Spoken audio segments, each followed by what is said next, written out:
The biggest mistake writers make. And boy, do I wish that I had learned this or knew this before I started writing, because it would have saved me months, if not years, of frustration and tearing my hair out. So here it is, very big secret. When you are writing a book, there are different brain flows, shall I call it, different kind of mindsets that we need to be in, and it's not all the same at the same time. Okay, so let me explain that a little bit.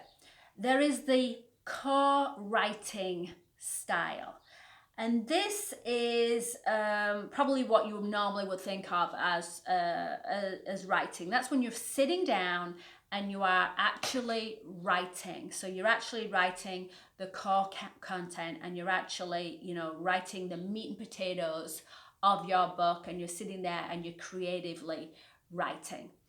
Okay, so that is one zone that you almost have to get yourself geared up to be in that state, in that mindset. And you may have to kind of like motivate yourself, and I'm going to talk about that a little bit later. But motivate yourself to kind of get into that groove, into that creative writing.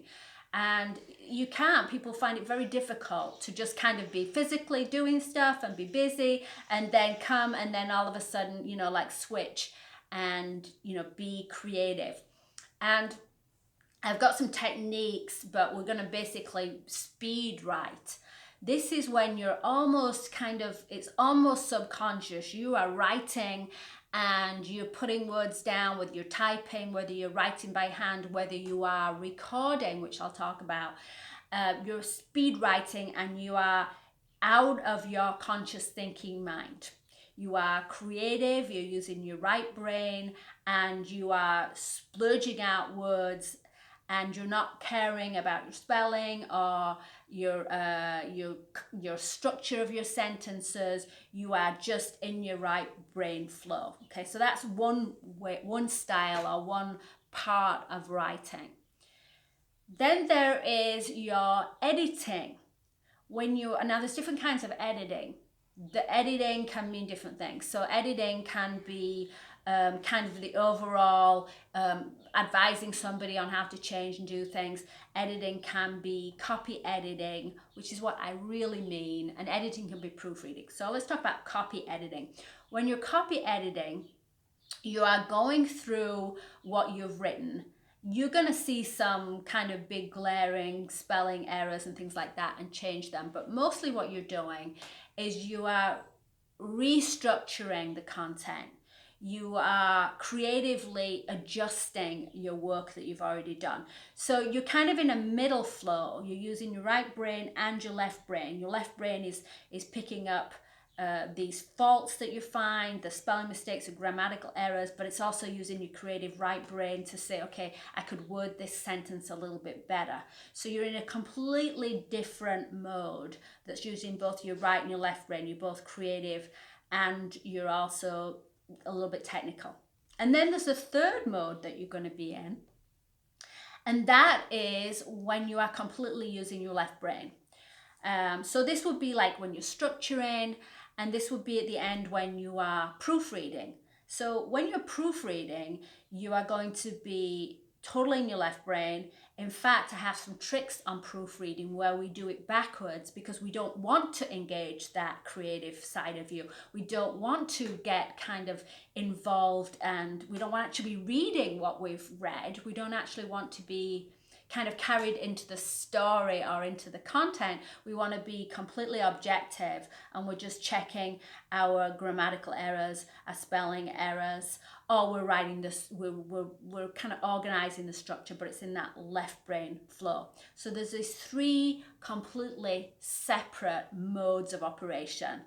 The creative, very right brain, creative, actually writing the content. The middle of the ground, which is the editing, but the creative editing, where you are creatively restructuring your sentences. And then there is the left brain, where you are technically proofreading. So you have to be like three different personalities.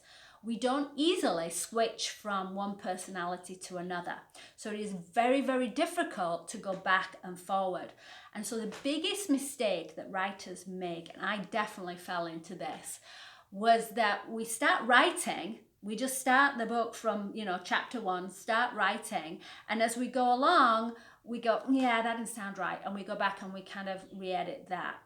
What we're doing is we're writing creatively and then switching back to that, oh yeah, maybe I need to change that a little bit. Oh, and I saw some spelling mistakes there. Oh, and I'll proofread that few sentences. And then I'll write a few more sentences, and then I'll go back and I'll, fix the errors on that one and then re-sentence that.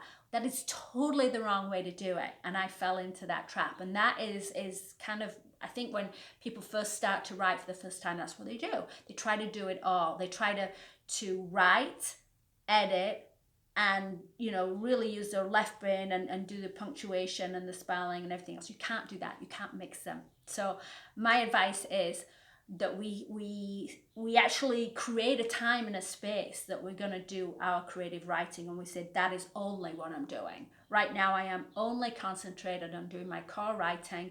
I'm going to speed write. I'm going to be in my creative mind.